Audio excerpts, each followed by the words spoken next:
시청자 여러분 안녕하세요. 세상의 모든 보험 정보와 함께하는 아나운서 이다운입니다. 저희 프로그램에서는 보험을 준비하는 과정에서 생기는 작은 고민부터 과도한 보험료로 걱정하시는 분들이 한 분도 계시지 않을 때까지 보험에 관한 고민과 궁금증을 함께 풀어보고 있습니다. 저희 프로그램은 카카오TV와 네이버TV, 유튜브를 통해서 시청하실 수 있고요.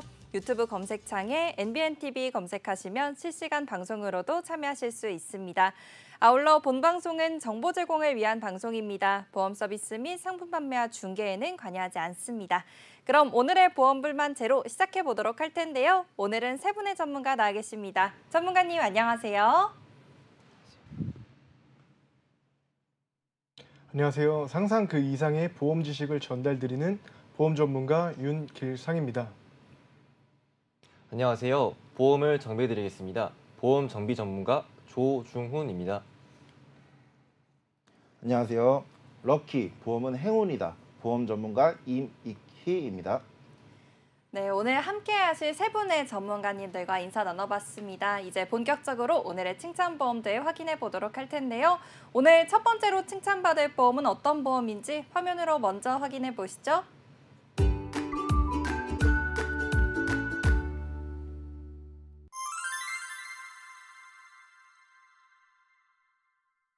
오늘 첫 번째로 칭찬받을 보험은 암보험입니다. 암이라고 하면 예전이나 지금이나 참 무섭게 느껴지는 질병일 것 같은데요. 오늘은 이 암보험에 대해서 알아보는 시간 가져보도록 하겠습니다.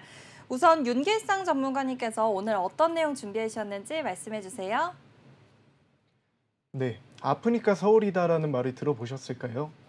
의료기술의 발달로 암 진단 시 치료를 받기 위해 지방에 계신 많은 분들께서 서울에 있는 상급병원으로 간다고 해서 생긴 말이라고 합니다.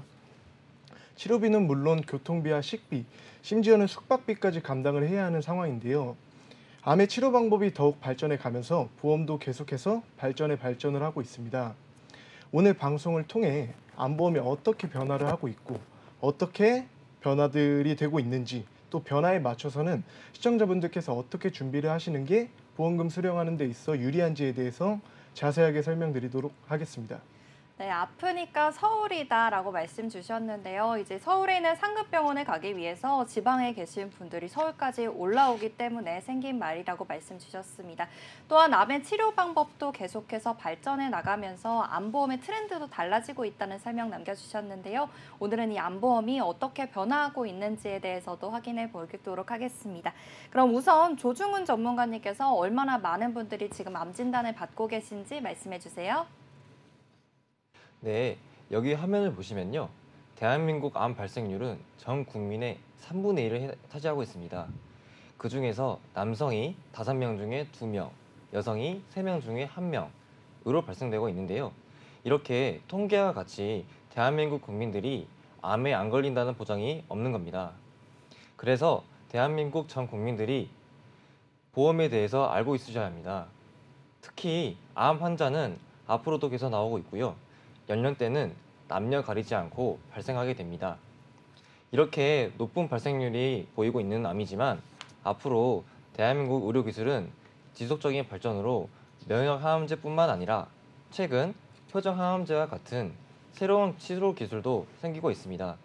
그 결과 과거에는 약 40%에 불과했던 생존율이 현재에는 80%가 증가가 되어 많은 암 환자분들이 완치 판정을 받고 있습니다. 그만큼 우리나라 의료기술이 한층 더 발전하고 있는 거겠죠? 암 환자분들이 암 치료만 잘 받는다면 생존 가능성도 상당히 높아진다는 게 제 생각입니다. 그래서 보험에 있어서 암 진단비가 가장 특별한 이유 중 하나입니다. 네, 여전히 많은 분들이 암에 발병하고 계신 것 같은데요. 성별을 가리지 않고 발병하는 암이라고 합니다. 이 발병률은 여성과 남성에 따라 약간씩 차이가 있지만 30%에서 40% 정도의 차이가 난다고 하는데요. 그렇다면 이 암 치료를 하기 위해서는 얼마 정도의 비용이 들어가는지에 대해서도 우린 알고 있어야겠죠. 임익희 전문가님께서 어느 정도의 비용이 들어가는지 말씀해 주세요. 네, 얼마 전 제 고객분 중에 가장 최근에 암에 진단받으신 분이 계신데요.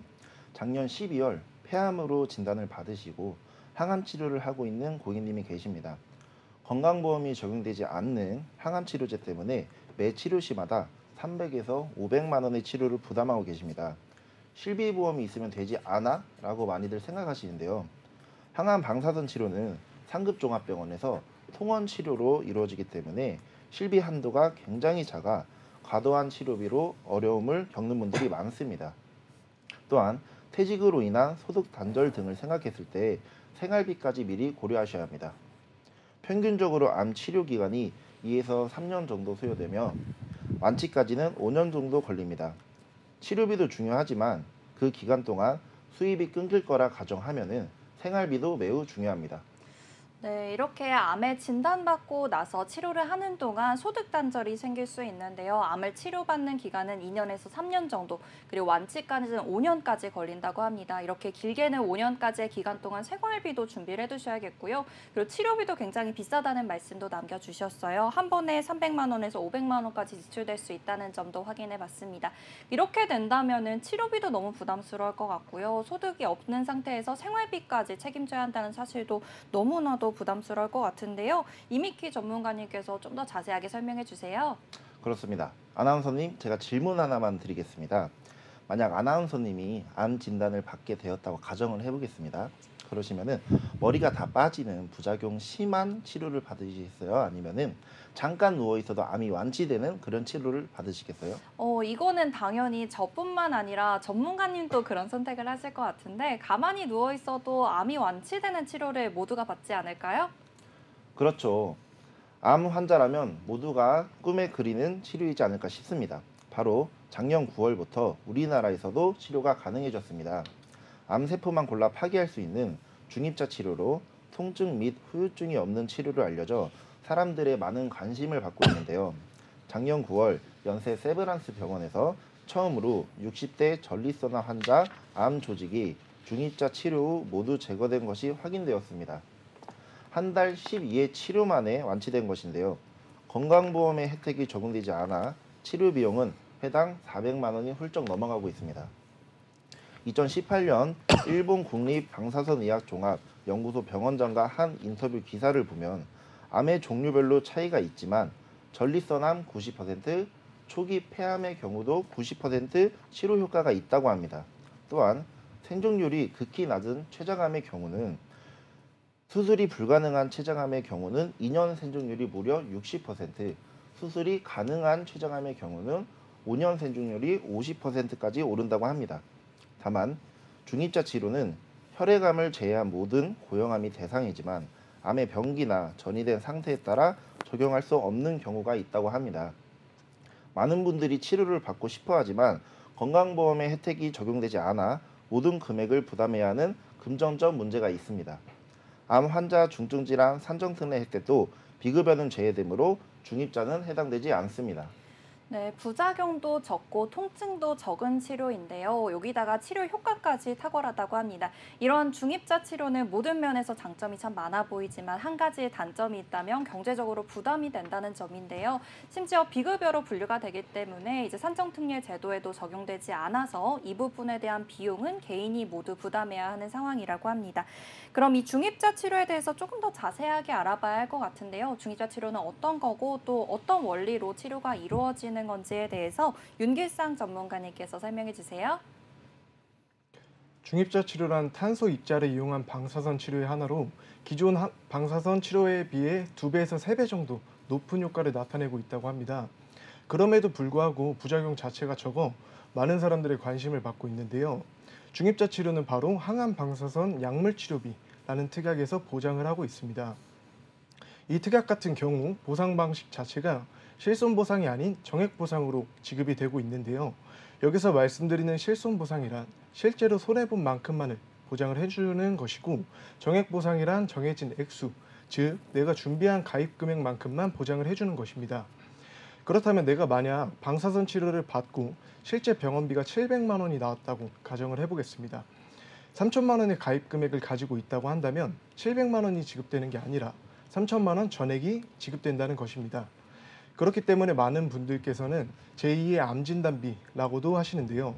통계적으로 면역암제의 경우 평균 5천만 원 이상의 비용이 발생을 하고, 양성자 방사선 치료는 평균 3천만 원, 작년에 연세 세브란스 병원에 도입된 중입자 치료 같은 경우는 평균 7천만 원 정도의 비용이 발생을 한다고 합니다. 네, 좋습니다. 이렇게 면역 방사선 항암 약물 치료비에서 정액 보상 형식으로 이루어진다고 하는데요. 중입자 치료는 어떤 건지에 대해서도 확인해 봤고요. 그리고 비용도 굉장히 많이 든다는 점도 우리가 확인해 볼 수가 있었습니다. 그렇다면 암에 대해서 우리가 보험을 준비할 때 진단금만으로는 조금 어려울 것 같기도 하고요. 치료에 대해서 따로 준비를 해야 될 것 같다는 생각도 드는데, 그럼 암보험은 오늘 어떤 식으로 준비하는 게 좋을지에 대해서 조중훈 전문가님께서 설명해 주세요. 네, 일단 암 진단을 받게 되시면 환자 90% 이상이 항암 치료 또는 수술을 받게 됩니다. 암 진단비의 경우 암 진단만 받아도 지급이 되는 담보이기 때문에 상대적으로 암 진단비의 보험료가 높게 측정이 됩니다.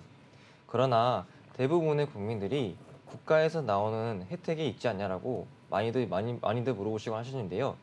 그 혜택은 상정특례 제도라고 급여 부분에서 국가에서 95%를 지원해주는 제도입니다. 상정특례 제도란 급여 치료로 인해 급여로 치료를 받게 되시면 신체에 엄청난 후유증이 따르게 됩니다. 그래서 그러한 후유증을 돌보자 대부분의 국민들이 비급여 치료를 원하시는 겁니다. 비급여 치료는 금액적인 부분이 많이 나가기 때문에 그로 인해 암 진단비를 준비하셔야 되는 이유 중에 바로 이런 큰 이유입니다. 이런 이유 때문에 나이가 올라갈수록 질병 확률이 높아지기 때문에 암 진단비만 준비하시는 게 아니라 이제는 대한민국 의료기술이 발전하는 만큼 보험사의 보험 특약 부분도 새롭게 나오고 있습니다. 그중 새로 나온 특약 중 상대적으로 암 진단비보다 상대적으로 저렴한 암 주요 치료비라는 특약으로 암 보험을 구성하시는 것도 가장 좋은 방법이라고 말씀드리고 싶습니다. 암 진단을 받으시면 환자분들의 최대 고민은 바로 진단과 동시에 치료비라고 합니다. 사실 이제는 암 진단비와 암 주요 치료비만 있으면 암에 대해서 발생되는 사망률이 줄어드는 것은 현실이 되었습니다. 네, 좋습니다. 암 진단을 받게 될 경우 90% 이상이 항암 치료나 수술을 받게 되는데요. 그렇다면 이 치료비에 대해서 우리가 준비를 따로 해둬야 할 것 같습니다. 이전에는 산정특례 제도나 아니면 실비에서 어느 정도 보상을 해주지 않았냐 하시는 분들도 많으실 것 같은데요. 최근에는 신기술들이 많이 나오면서 비급여 치료에 대한 비중이 늘어난 것 같습니다. 그렇기 때문에 우리가 치료비도 따로 준비해야 하는 게 좋다고 오늘 말씀 주셨고요. 그럼 암 치료비를 준비하라는 말씀을 남겨주셨는데 구체적으로 어떻게 준비해야 하는 건지에 대해서도 알아봐야겠죠. 이 내용은 이미키 전문가님께서 설명해 주세요. 네, 얼마 전부터 새로 나온 담보들이 있습니다. 이 치료비 담보는 정액형과 비례형이 나눠져 있는데요. 정액형 같은 경우 연간 암 지처 치료를 하게 되면 정해진 금액이 나오는 겁니다. 2천만 원을 준비했다 가정하면은 암의 진단을 받고 지처 치료를 받을 시 2천만 원이 나오는 겁니다. 1년 뒤 또 암 지처 치료를 받으시면 2천만 원이 또 나오는데요. 최대 연간 1회로 5년까지 보장이 되며 1억까지 보장이 되는 겁니다. 회사마다 차이가 있지만 3천만 원까지 준비가 가능하며 5년간 최대 1억 5천만 원까지 보장을 받으실 수 있습니다. 회사마다 차이가 있으므로 자세한 건 전문가와 상담하시기 바랍니다. 또한 비례형 같은 경우 암 실비라고 불리는데요. 연간 암 지처 치료로 인한 치료비 합산 금액을 돌려받습니다. 1천만 원 단위로 돌려받을 수 있으며 1년 합산 암 지처 치료로 인한 병원비 1천만 원에서 2천만 원 사이 사용 시 1천만 원, 2천만 원에서 3천만 원 사이 사용 시 2천만 원, 이런 식으로 1천만 원 단위로 보장을 받을 수 있는 겁니다. 최대 1억 이상 사용 시 1억까지 보장받을 수 있으며 예시를 들어보자면 중입자 치료나 표적 항암 치료 같은 고가의 치료를 1년간 8,400만 원의 치료비를 썼다 가정해 보겠습니다. 그러면은 보험금이 8천만 원이 지급이 되는 겁니다. 이 담보 또한 최대 5년까지 보장이 되고 이 또한 회사마다 금액 차이가 상이하며 자세한 건 전문가와 상담하시기 바랍니다. 네, 암 주요 치료비에 대해서 설명해 주셨는데요. 이 경우에도 두 가지로 분류가 된다고 합니다. 우선 정액형이 있겠고요. 그리고 비례형이 있습니다. 이 두 가지 모두 회사마다 보장 내용이 조금씩 다르다고 하니까 이 정액형인지 비례형인지에 대해서 선택하시는 것도 개인의 사정에 맞게 선택하시는 게 좋겠고요. 그리고 각각의 이제 정액형과 비례형에 있어서도 보험사마다 보장되는 기준이 다르니까 이 점도 참고하셔서 선택하시는 데 도움되시면 좋을 것 같습니다. 그럼 이어서 암 치료비에 대해서 설명을 들어봤는데 그렇다고 치료비만 가져가기는 좀 어려울 것 같아요. 암 진단비에 대해서도 이야기 나눠봐야 할 텐데요. 윤길상 전문가님께서 암 진단비는 어느 정도로 준비하는 게 좋을지 말씀해 주세요. 네, 국립암센터 통계표를 따르면 간암이 가장 많은 비용으로 6,600만 원 정도, 췌장암이 6,300만 원, 폐암이 4,600만 원 정도 비용이 발생을 하고 있고 여성 1위암인 유방암 같은 경우에는 1,700만 원 정도의 비용이 들어가는 것을 확인할 수 있습니다. 암 진단비의 역할은 크게 세 가지로 나누어 볼 수 있습니다. 첫 번째로는 소득 단절로 인한 생활비 대비입니다. 통상적으로 암 치료를 받고 다시 사회로 복귀하기까지 2년 정도의 시간이 걸린다고 합니다. 예를 들어 한 사람이 암에 걸렸다 가정을 해보겠습니다. 그 사람이 만약 회사의 대표님이라든지 또는 건물을 관리하시는 건물주라든지 내가 일을 하지 않아도 자연스레 소득이 발생하는 구조가 아니라고 한다면 매달 나가는 식비와 교통비, 통신비 등 대출이 있는 상황이라고 한다면 대출 이자까지 내가 모아뒀던 목돈으로 전부 해결을 해야 합니다. 그렇기 때문에 내 전체적인 생활비를 대비한다 생각을 하시고 최소 연봉의 2배 정도는 준비를 하시라고 말씀을 드리고 있습니다. 두 번째로는 기타적인 부대 비용 대비입니다. 실제 암 환자의 대부분이 입원을 하여 2주를 넘기지 않고 퇴원을 한다고 하는데요. 그렇다면 나머지 치료를 받는 시간 동안은 대부분 통원 치료가 이루어집니다. 국립암센터라든지 또는 암 치료에 유능하신 명의분들은 대부분은 수도권에 밀집되어 있습니다. 지방에 계신 분들이라면 왔다 갔다 하시면서 사용되는 교통비용이 들 것이고 집중 치료를 받기 위해 근처의 숙소나 또는 환자방 같은 곳을 이용하시는 분들은 숙박 비용이 들 것이고 만약 내 가족이 간병을 한다고 하면은 그 가족의 소득도 같이 줄어들 것입니다. 만약에 내가 가족이 간병을 못 해준다고 한다면 간병인을 따로 고용을 해야 하니 간병비도 들 것입니다. 이러한 부분들 때문에 부대 비용을 무조건 준비를 해야 됩니다. 마지막 세 번째로는 실비보험과 산정특례 제도로도 해결하지 못하는 부분들을 대비하기 위해서입니다. 이제는 암 치료의 방법이 통원 치료가 된 시점에서 실비보험의 보장을 해주는 통원의 한도는 내 꾸준한 치료비를 감당하기에는 턱없이 부족합니다. 또 나라에서 지원해주는 산정특례 제도로는 급여치료 전체는 보장을 해주고 있으나 비급여 치료는 보장을 해주지 않는다는 단점을 가지고 있습니다. 이러한 부분들 때문에 암 진단비의 중요성과 기준점에 대해 고객분들께 안내드리고 있습니다. 네, 좋습니다. 암 진단금에 대해서 말씀 주셨는데요. 세 가지 근거를 들어서 말씀 주셨습니다. 첫 번째로 생활비를 대비해야 한다는 점, 그리고 두 번째로는 부대 비용에 대해서 대비해야 된다는 점입니다. 앞서서 말씀 주셨다시피 아프니까 서울이다라는 말처럼 지방에서 올라오시는 분들께서는 숙박비와 교통비 같은 부대 비용을 준비하셔야겠고요. 그리고 마지막으로는 비급여 치료나 아니면 통원에서 있었을 때는 실비보험 통원 한도가 넘어가는 금액에 대해서 준비를 해주셔야겠죠.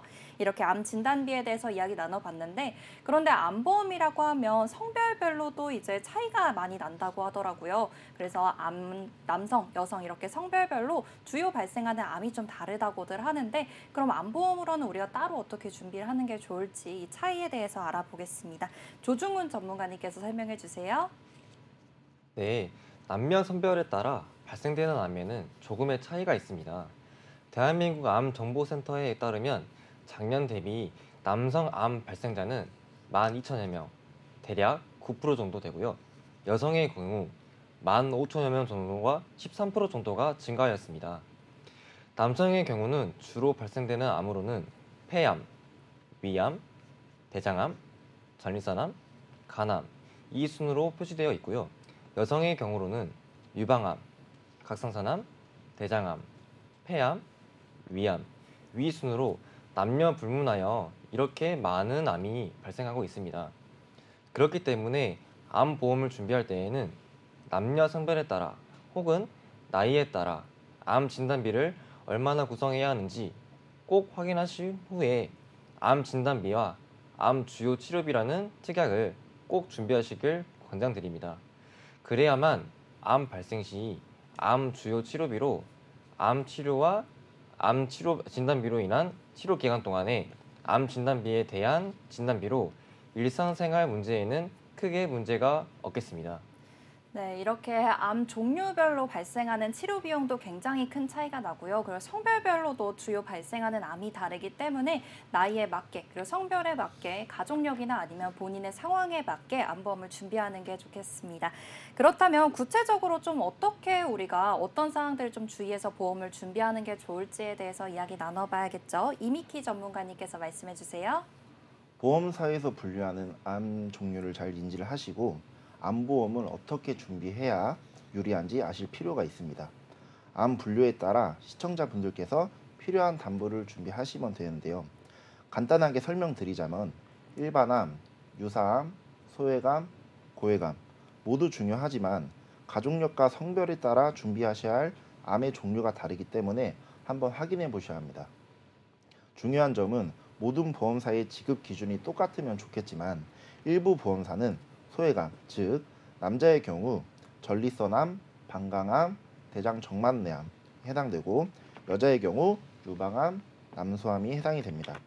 일반암 진단비로 지급하기도 하고 유사암으로 분류하여 10에서 20%만 지급되기도 합니다. 소외감이라 하지만 상황에 따라 치료 시간과 치료비가 많이 부담이 되실 수 있으니 꼭 전문가와 상담하셔서 알아보시는 것을 추천드립니다. 고외감의 경우에도 가입 시점에 따라 3대 고외감, 5대 고외감, 10대 고외감으로 분류되는데요.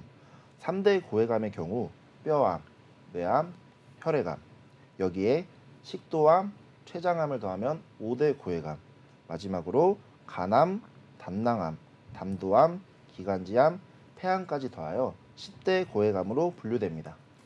네, 이렇게 보험사마다 암 분류가 달라진다고 하고요. 또 가입 시기에 따라서도 암 분류가 달라진다고 합니다. 그래서 나에게 맞는 암보험에 있어서는 암 분류가 어떻게 되어 있는지를 꼭 확인해 보시는 게 좋겠습니다. 그럼 여기서 또 하나 궁금해지는 점이 요즘에는 중입자 치료와 같이 치료 방법이 좀 변하면서 통원하는 경우도 많아졌다고 하던데요. 실제로 암 치료를 통원으로 하시는 경우가 많은지에 대해서도 알아봐야겠죠. 윤길상 전문가님께서 설명해 주세요. 네, 화면에서 보시듯 서울 아산병원 통계치를 따르면 전체 암 환자 112만 명 중에 103만 명의 환자가 외래 환자로 입원 환자보다 압도적으로 많다는 걸 확인할 수 있습니다. 그렇다는 건 입원 치료보다는 통원 치료가 더 활성화되었다는 뜻이겠죠. 2022년도 기준 암 종류에 따른 평균 입원 일수를 살펴보게 되면 췌장암의 경우를 제외하고는 전부 10일이 넘어가지 않는 것을 확인할 수 있습니다. 평균적으로 5일에서 7일 정도의 입원 치료 후 통원 치료를 받게 되는데요. 예를 들어 암 진단을 받는다고 한다면 수술과 더불어 항암 치료나 방사선 치료 또는 중입자 치료를 하시게 되시는데 이 치료들이 전부 입원이 아닌 통원으로 치료를 받게 되십니다. 거기에 앞서 초입에 제가 말씀드렸듯이 아프니까 서울이다라는 말처럼 대부분의 환자분들이 치료를 받기 위해 서울이나 경기에 위치한 상급종합병원을 이용하십니다. 병원 예약 사정에 따라 내가 오전 진료가 될 수도 있고 아니면 오후 진료가 될 수도 있고 검사와 치료를 동시에 진행해야 한다고 하면 시간이 많이 소요되기 때문에 하루 꼬박 병원에 있게 될 수도 있습니다. 그렇기 때문에 통원 치료비 또한 전문가와 상담을 하시고 미리 준비하시길 권장드립니다. 네, 이렇게 이제 입원보다는 통원의 경우가 더 많아졌다고 말씀 주셨는데요. 실제 통계치에서도 112만 명 중에서 103만 명이 통원 치료를 받고 있다고 합니다. 거기다 요즘에는 5일에서 7일 정도 입원 후에는 통원 치료로 이루어진다고 하니까요. 입원 경우뿐만 아니라 통원의 경우에 있어서도 암보험으로 좀 준비를 해두어야 할 것 같은데요. 그럼 우리가 통원을 할 때를 대비해서 따로 준비할 수 있는 보험이 있는지에 대해서 알아봐야겠죠. 조중훈 전문가님께서 말씀해 주세요. 네, 암보험을 준비하시면서 암통원 특약을 추가하시면 되는데요. 암통원 특약이란 새로운 의료 기술 발달로 인해 암 치료 형태가 바뀌면서 암보험 시장의 소고점이 바뀌고 있습니다. 걸리면 죽는다 라는 말은 이제 암 인식에서 새로운 의료 기술 발전로 인하여 관리할 수 있는 만성 질환으로 암통원 일당으로, 즉 암통원 특약이란 걸 뜻합니다. 암통원 일단 한도 경쟁으로 인해 중복 가입 합산 한도가 기준 상급 종합병원에서 최대 80만 원까지 오른 상태인데요. 통원 1회당 최소 80만 원에서 최대 100만 원까지 가입하실 수 있습니다. 실비보험이 있으신 분들은 실비보험 통원 의료비에서 20에서 25만 원 한도와 더불어 지급을 받을 수 있게 든든하게 통원 치료를 받을 수 있는데요. 다만 단점이라면 암의 치료로 인해 통원 시에만 보험금을 지급받을 수 있고요. 단순 검사나 정기 검진으로 방문하실 때에는 지급받을 수가 없을 뿐더러 항암 방사선도 받을 수가 없다고 보시면 될 것 같습니다. 네, 이렇게 통원하는 경우를 대비해서 암통원 특약을 추가로 준비하는 게 좋겠다는 말씀 남겨주셨습니다. 통원 특약에 있어서는 이제 통원을 하는 경우에 하루 일당으로 금액을 받으실 수가 있는 것 같은데, 다만 단점이라고 하면 직접 치료로 인한 통원 시에만 보험금이 지급이 된다는 점을 확인해 보셔야 할 것 같습니다. 이렇게 진단비에 대해서도 이야기 나눠봤고요. 그리고 신기술에 대비한 치료비, 그리고 마지막으로 통원 특약까지 확인을 해봤습니다.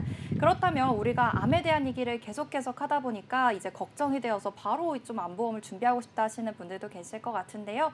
이런 분들께서는 암보험을 바로 보장받을 수 있는 건지에 대해서도 궁금하실 것 같습니다. 이미키 전문가님께서 말씀해 주세요. 기존에 가지고 계시는 암보험의 경우 면책기간과 감액기간이 존재합니다.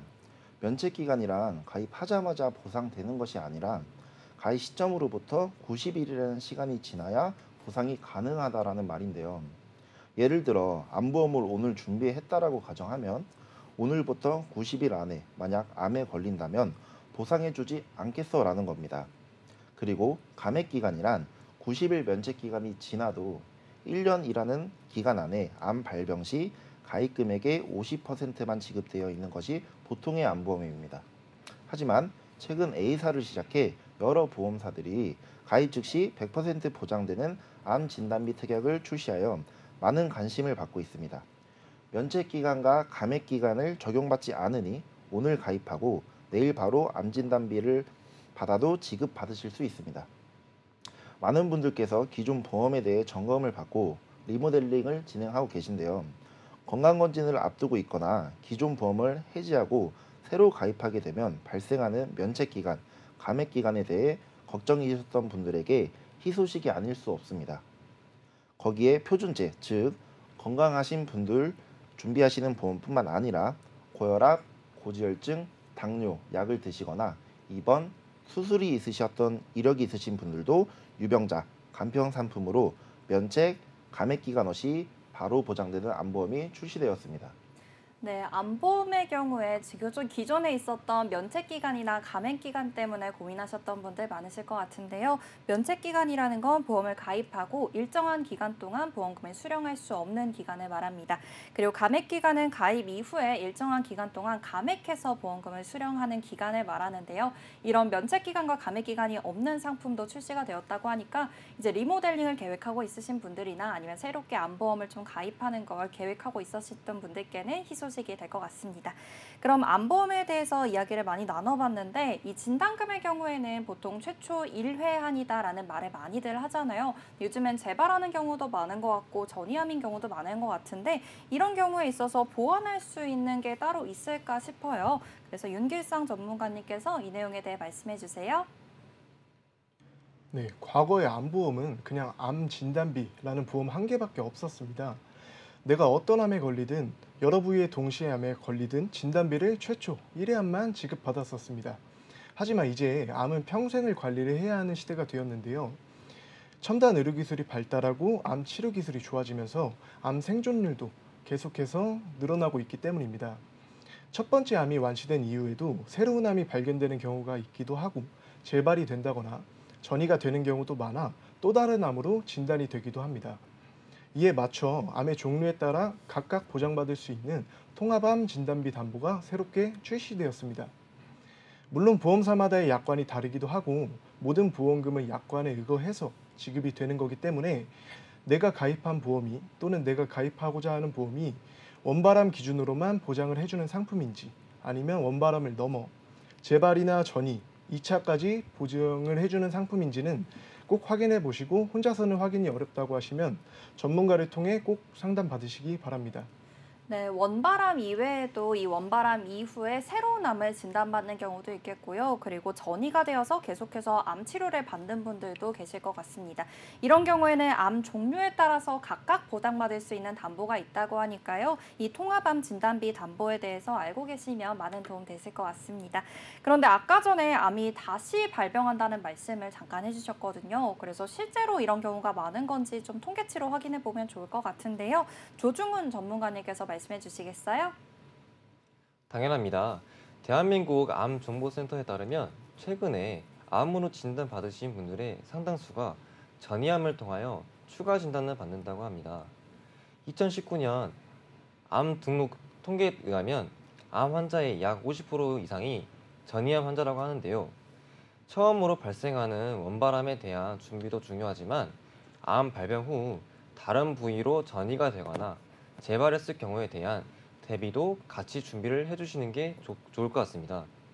기존에 가지고 계신 암 진단비들은 1회 한정으로 지급이 되면서 소멸이 되고 처음 발생하여 생긴 암만을 보장하기 때문에 즉 일반 암 진단비라고 합니다. 그렇기에 암 보험을 준비하시면서 일반 암 진단비나 통합암 진단비 등 뿐만 아니라 재발암 또는 전이암까지 잘 준비가 되어 있는지를 꼼꼼히 살펴보시기 바랍니다. 요즘의 통합암은 원발암, 즉 시작암의 기준이 아니라 도착암의 기준으로 암 진단비를 지급한다거나 통합암은 원발암, 시작 기준의 암을 기준으로 하지만 전이암 진단비를 따로 준비하시게끔 다른 담보로 구성이 되어 있기도 합니다.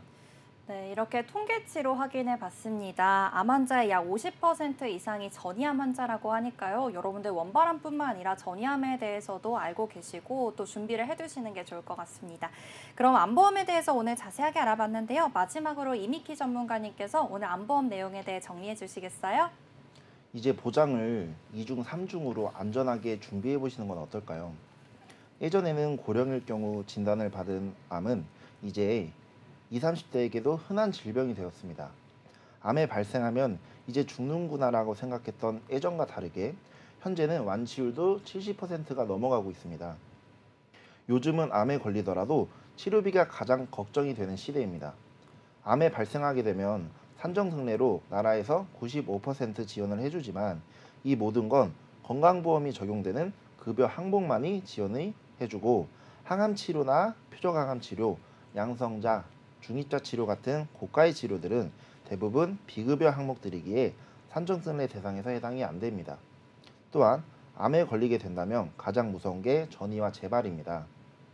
그러기에 여러 부위 보장을 받을 수 있는 통합암 진단비로 준비를 해주시면 좋고 암 진단비로 몇 억이 있다면 어느 정도 해소는 되겠지만 암 진단비로 몇 억을 준비하는 보험료가 상당히 부담스럽기에 암 진단비뿐만 아니라 암 수술비, 항암 방사선 특약, 암 통원비, 암 입원비, 암 치료비 담보들을 가성비 좋게 구성하시면 내가 만약 암 진단을 받더라도 고가의 치료도 걱정 없이 치료를 받으실 수 있습니다. 건강할 때 가입하는 표준체뿐만 아니라 입원 수술이나 약을 복용 중이신 유병자 보험을 가입해야 하는 분들도 면책과 감액이 없이 바로 보장되는 암보험을 준비하실 수 있기 때문에 이번 기회에 전문가에게 재점검을 받으시면 좋을 것 같습니다. 네, 오늘 첫 번째 칭찬보험인 암보험에 대해서 이야기 나눠봤습니다. 첫 번째 칭찬보험은 여기서 마무리하도록 하고요. 오늘 다음으로 칭찬받을 보험은 어떤 보험인지 화면으로 먼저 확인해 보시죠.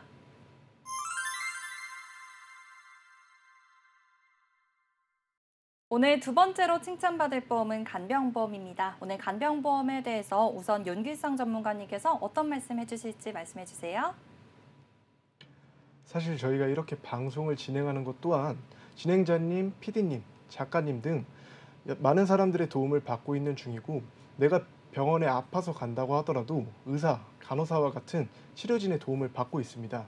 이처럼 살아가기 위해 제일 중요한 것은 누군가의 도움, 그리고 건강이라고 생각을 합니다. 아플 때 내 곁에 아무도 없다고 한다면 정말 외롭고 비참합니다. 이처럼 간병이라 함은 나이를 불구하고 우리에게 뗄래야 뗄 수 없는 사이가 되었는데요.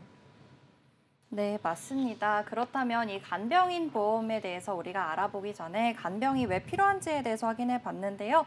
간병인 보험의 필요성에 대해서 좀 조목조목 따져봐야 할 것 같습니다. 조중훈 전문가님께서 말씀해 주세요. 간병인 보험을 준비하는 이유는 이렇습니다. 먼저 변화하는 사회 구조입니다. 65세 이상 노인 인구는 지속적으로 증가하고 있습니다.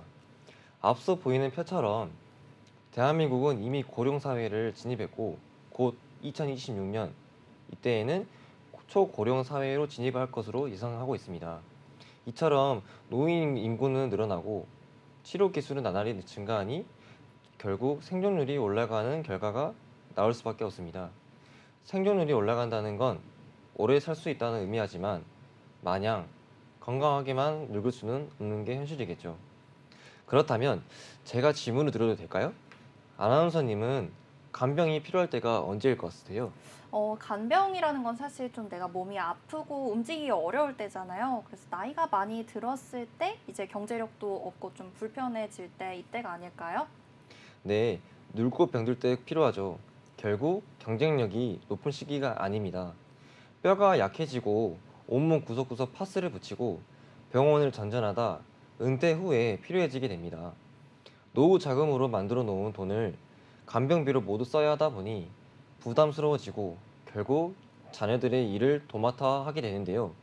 자녀들은 간병을 하기 위해 회사를 그만두다 보니 생활비는 물론 비급여 한 명에 대한 치료비까지 감당해야 하는 부담으로 이어지게 됩니다. 실제 이런 이유는 간병 파산으로 나온다는 말이 있는데요. 간병 파산이란 간병인을 쓰다가 금전적으로 파산을 하게 된다는 말입니다. 이와 더불어 간병 지옥이라는 말도 있습니다. 그만큼 간병을 하면서 지옥과 같은 경험을 한다는 뜻입니다. 사실 우리 부모가 아니면 내 자녀가 아파서 간병을 하고 있는데 심적으로도 불안한 상태와 더불어 육체적 고통까지 따르니 실제로 정서적으로 힘들어하시는 분들이 엄청 많습니다. 네, 맞아요. 저도 정말 저희 부모님이 아프다면은 이란 생각을 가끔 해보긴 하는데요. 그런 경우에 있어서는 물론 시간도 그리고 신체적으로도 힘들겠지만 정서적으로도 많이 어려움을 겪을 것 같습니다. 그럼 연세 있으신 부모님들에 대해서 이야기를 해봤는데, 근데 이 문제는 사실 연세가 있으신 분들만의 문제가 아닐 것 같아요. 젊은 경우에도 다리가 부러지거나 팔이 부러지는 거나 하는 경우에는 또 간병이 필요할 수도 있잖아요. 그래서 이 부분에 대해서도 이야기 나눠보도록 하겠습니다. 이미키 전문가님께서 말씀해 주세요. 네, 자료를 보시면 어느 날 갑자기 가족에게 장애나 질병이 생기면 누구나 이런 돌봄과 의료비 문제를 맞닥뜨리게 됩니다. 그러나 간병의 주 책임은 여전히 개인에게 몰리는 것이 현실입니다. 우리나라는 2025년 노인 인구가 전체의 20%를 차지하고 2050년에는 40%를 넘어설 것으로 보입니다. 저출생 문제까지 겹쳐 인구 구조가 변해 한 명의 자녀가 두 명의 부모를 책임지거나 노인이 노인을 간병하는 경우도 많아질 것으로 예상하며 독박 간병, 간병 파산의 현실이 머지 않았다는 것이 내용입니다. 현 50에서 70세대는 형제 자매가 많아 간병 및 간병비 분담이 가능했으나 30에서 40세 세대들은 상대적 외동 비율이 많고 부모와 같이 사는 경우를 찾아보기 어렵습니다. 주로 시골에 부모님이 계시며 자녀들은 서울로 취직하여 1인 가정으로 살아가는 경우가 많습니다. 또한 기혼자의 경우 1자녀, 무자녀로 반려동물과 살아가는 비율이 증가해 간병비를 부담하기 어려운 게 현실입니다. 입원비와 치료비는 실손 의료비로 자기 부담을 제외한 나머지를 해결할 수 있지만 간병비는 실손 의료비로 지원하지 않는 항목이기에 개인 사비로 나아가야 되는데요. 일을 그만두고 병원 치료를 받아야 하기 때문에 직장의 월급 없이 모아둔 돈을 갉아먹는 상황이 됩니다. 이러한 목적으로 진단보험금을 준비하는 이유이기도 하는데요. 진단보험금은 준비되어 있지만 간병비는 필요 없겠지 하시는 분들이 많습니다. 하지만 결코 300에서 400만 원 이상의 비용이 든다는 것을 인지했을 때도 과연 필요 없겠다고 생각하실까요? 회사원에서도 어느 정도 경력이 있는 회사원의 월급인데요. 회사를 그만두고 나오는 실업급여, 병가로 대체할 만한 금액이 아니기 때문에 제 고객님 중에 어머님이 입원하셨는데 자녀분들이 2, 3일에 한 번씩 돌아가면서 간병을 하는 걸 보았습니다. 보이는 표처럼 개인 위생, 치료실 동행, 식사 준비, 친구 교체, 대소변 가리기, 욕창 예방 등 도움이 필요하지 없는 부분이 없었고 결국 간병인을 구하게 되었습니다. 이처럼 간병은 뗄래야 뗄 수 없는 현실이 되었습니다. 네, 좋습니다. 이렇게 간병에 대해서 말씀을 해주셨는데요. 요즘 현실이 참 와닿는 말씀 주신 것 같습니다. 간병비가 300만 원에서 400만 원 이상의 비용이 든다는 점도 말씀해 주셨는데요. 간병 비용도 굉장히 부담이 되는 수치인 것 같습니다. 그렇다면 현재 간병인 비용이 어느 정도로 지금 측정이 되고 있는지 자세하게 알아보도록 할게요. 윤길상 전문가님께서 말씀해 주세요. 네, 가장 중요한 게 아무래도 비용 문제겠죠. 최근 간병비의 상승률이 압도적으로 높아졌습니다. 그래서인지 입원 환자를 둔 가족분들께서 많은 어려움을 표하고 계시는데요. 일반적으로 측정되는 일당은 12만 원에서 13만 원, 중증도에 따라서는 15만 원까지 측정됩니다. 실제로 제 지인분 같은 경우는 뇌출혈로 쓰러져 계시는 어머님의 간병비가 한 달에 500만 원 정도씩 나오고 있다고 합니다. 비용도 비용이지만 제가 병원을 24시간 정도 붙어 있을 수 없기 때문에 간병인이 우리 가족을 대하는 태도나 정성은 간병인 개인의 역량이므로 일반적으로 측정되는 비용보다 더 적게 줄 수도 없는 노릇입니다. 표를 보시면 간병비 부담 체감 비율을 나타내고 있습니다. 7만 원에서 15만 원 이상 다양한 비용을 부담했다고 하는데요. 전반적으로 이 비용에 대해서도 96%가 넘는 비율이 부담스럽다는 의견을 내주고 있습니다. 네, 일당이 7만 원에서 15만 원 정도인데 하루 이틀만 사용하는 게 아니라 또 한 달, 두 달 이렇게 장기적으로 갈 수도 있는 상황이 될 것 같습니다. 이렇게 비용에 대해서 굉장히 막대하게 발생하기 때문에 우리가 간병인을 좀 보험으로 준비해둬야 할 필요가 있어 보이는데요. 이 간병인의 보험에 있어서도 종류가 여러 가지 있다고 합니다. 어떤 종류들이 있는지 조중훈 전문가님께서 말씀해 주세요. 네, 간병인 보험은 지원 일당과 입원 일당으로 나뉘게 됩니다. 간병인 지원 일당은 상해나 질병으로 병원 입원 시 보험사에서 간병인을 병원으로 파견해 주는 겁니다.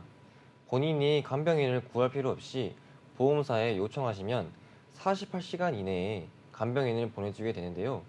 그렇기에 인건비 상승에 부담 없이 쓸 수 있다는 게 장점이 있습니다.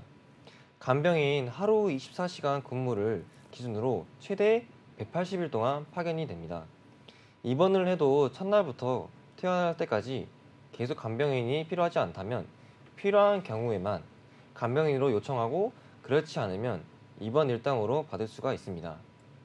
하지만 입원 후에 48시간 이내에 보내주기 때문에 단기간 입원 시에는 쓰기 어려운 문제가 좀 생기기도 합니다. 간병인 입원 일당은 간병인 고용 후에 간병인에게 들어간 금액만큼 보험사에 청구하여 가입된 금액만큼 보상을 받을 수가 있습니다. 직접 원하는 간병인 업체에 고용 연락 후 바로 사용 가능하다는 것이 장점인데요. 하지만 인건비 상승을 예측할 수가 없어 가입한 금액 외에 인건비 상승 부분은 개인이 내야 한다는 단점이 좀 있습니다. 네, 이렇게 간병보험에 대해서 종류가 있는데요. 지원 일당과 입원 일당으로 나눠지는 것 같습니다. 각각의 장단점이 명확하니까요. 본인의 상황에 맞게끔 준비를 해보시면 좋을 것 같고요. 그런데 이 단점들을 좀 보완할 수 있는 방법이 있지 않을까 싶어요. 그래서 이 내용에 대해서는 이미키 전문가님께서 말씀해 주세요. 네, 맞습니다. 간병보험의 장점으로는 일당으로도 지원으로도 받을 수 있지만 물가 상승률을 반영하지 않는다는 것입니다. 최저임금이 계속 오르고 있는 추세인데 내가 간병 받아야 할 10년, 20년 뒤에 인건비를 고려해야 한다는 겁니다. 그래서 5년마다 가입 금액의 5%를 인상하는 최증형 특약도 있어 가입 시 이를 고려하여 가입하는 것도 방법일 수 있습니다. 일반형의 경우 시간이 5년, 10년이 지나도 동일한 보장 금액으로 보험금을 수령해야 하면 최증형의 경우는 5년마다 보장 금액이 5%씩 증가하므로 어느 정도 간병비가 증가하는 금액을 대비하실 수 있습니다. 네, 좋습니다. 이렇게 인건비 상승에 대한 부분도 이제 보완을 할 수가 있다고 말씀 주셨는데요. 물가 상승률에 대한 부분도 보완할 수 있다는 점 확인해 보시면 많은 도움 되실 것 같습니다. 오늘 이렇게 간병보험에 대해서 종류도 확인해 봤고요. 그리고 간병보험이 필요한 이유들에 대해서도 우리가 살펴보고 있는데요. 요즘에는 또 간호간병 통합 서비스라는 서비스를 이용하는 경우도 많다고 합니다. 저도 실제로 병원에 얼마 전에 갔었는데 이 간호간병 통합 서비스 팜플릿을 봤거든요. 그래서 이 간호간병 통합 서비스는 어떤 건지에 대해서 오늘 설명해 주시면 좋을 것 같아요. 윤길상 전문가님께서 말씀해 주세요. 이미 여러 병원의 플랜카드, 홍보 자료 등 많이들 보셨을 거라고 생각을 하고 있습니다. 시행하고 있는 병원들이 많이 있고 서비스를 이용해 보신 분들도 많을 거라 생각이 되는데요. 간호간병 통합 서비스란 보호자나 간병인이 병실에 상주하지 않고 간호사, 간호조무사, 간병 지원 인력 등 간호 인력이 입원 환자를 직접 돌보며 24시간 간호간병하는 제도입니다. 네, 이렇게 간호간병 통합 서비스가 어떤 서비스인지에 대해서 확인해 봤습니다. 이렇게 보호자나 간병인이 상주하지 않아도 돌봄을 받을 수 있는 서비스라고 하니까요. 여러분들께서도 이 내용을 알고 계신다면 내가 실제로 도움을 받아야 하는 경우에 많은 도움을 받으실 수가 있을 것 같습니다. 오늘 이렇게 암보험과 그리고 간병보험에 대해서 이야기 나눠봤는데요. 또 암보험이라고 하면은 시청자분들께서 많이들 궁금해하시는 내용 오늘 질문 드려야 할 것 같습니다. 먼저 윤길상 전문가님부터 차례대로 질문을 드릴 건데요. 오늘 암보험에 대해서 말씀 주시면서 암 진단금에 대해서도 이야기해 주셨고요. 치료비와 그리고 각각의 특약들에 대해서도 말씀 주셨습니다. 전문가님들께서는 이제 보험에 대해서 전문가시니까 어떻게 보험을 자기 걸 꾸려나가고 있는지 궁금하실 것 같은데요. 전문가님들께서는 각각 진단금은 얼마 정도 금액으로 준비하고 계신지 그리고 특약들은 어떤 걸 준비하고 있는지에 대해서 말씀해 주시면 좋을 것 같습니다. 먼저 윤길상 전문가님부터 암보험은 어떻게 꾸려나가고 계신지 말씀해 주시겠어요? 저는 일단 암보험 같은 경우는 진단비를 기반으로 해서 2억 정도는 준비를 하고 있고요. 그 외 특약 같은 경우는 암 주요 치료비를 통해서 나머지 보장들을 좀 채워놓고 있는 편이긴 합니다. 네, 진단금은 2억 정도로 준비하고 있다고 말씀 주셨고요. 이외에도 특약들도 준비하고 있다는 말씀 남겨주셨습니다. 이어서 조중훈 전문가님께도 여쭤볼게요. 전문가님께서도 진단금 얼마 정도인지 그리고 그 외 특약에는 어떤 게 있는지에 대해서도 말씀해 주시겠어요? 네, 저도 마찬가지로 암 진단비로는 저한테는 한 1억 정도는 보장되어 있고요. 이번에 나온 암 주요 치료비라는 특약이 좋은 게 나와서 저도 암 주요 치료비라는 특약을 같이 포함해서 지금 사용하고 있습니다. 네, 좋습니다. 진단금은 1억 정도를 준비하고 있다고 말씀 남겨주셨고요. 그리고 오늘 설명해 주셨던 이 암 주요 치료비 직접 가입하고 유지해 나가고 있다는 말씀도 남겨주셨습니다. 이어서 이미키 전문가님께도 여쭤볼게요. 전문가님께서도 마찬가지로 진단금은 얼마 정도인지 그리고 그 외에 특약에는 어떤 게 있는지 말씀해 주시겠어요? 네, 저는 좀 가성비 있게 준비를 했는데요. 암진단비 1억을 준비를 했고요. 그리고 제2의 암진단비라고 불리는 항암 방사선 약물 치료비를 3천만 원 준비를 했고, 그리고 나머지는 암 주요 치료비로 구성을 했습니다. 네, 좋습니다. 이렇게 마지막까지 이미키 전문가님께서도 진단금 외에도 암 주요 치료비나 항암 방사선 치료비 같은 특약들로 준비하고 있다는 말씀 남겨주셨습니다. 여러분들께서도 오늘 내용 참고하셔서 진단금뿐만 아니라 치료를 받는 기간 동안에 있어서 암 치료비나 아니면 통원에 대비한 특약들도 준비를 해두시면은 암에 내가 실제로 발병했을 때도 마음 단단하게 이제 치료를 받으실 수가 있을 것 같으니까요. 오늘 내용 참고해 주시면 많은 도움 되실 것 같습니다. 오늘 저희가 암보험과 그리고 간병보험에 대해서 이야기 나눠봤는데요. 오늘 저희가 준비한 소식은 여기까지입니다. 방송 중에 소개된 보장 내용과 형태는 시청자 여러분들의 이해를 돕기 위함입니다. 시청자 여러분들의 나이나 성별 등 여러 가지 사정에 따라서 보장 내용이 달라질 수 있다는 점 유의하시기 바랍니다. 저희 프로그램은 카카오TV와 네이버TV, 유튜브를 통해서 시청하실 수 있고요. 유튜브 검색창에 NBNTV 검색하시면 실시간 방송으로도 참여하실 수 있습니다. 많은 참여 부탁드리겠습니다. 아울러 본 방송은 정보 제공을 위한 방송입니다. 보험 서비스 및 상품 판매와 중개에는 관여하지 않는다는 점 유의하여 주시기 바랍니다. 그럼 오늘의 보험 볼만 제로 여기서 마무리하도록 하겠습니다. 오늘 시청해주신 여러분 모두 고맙습니다.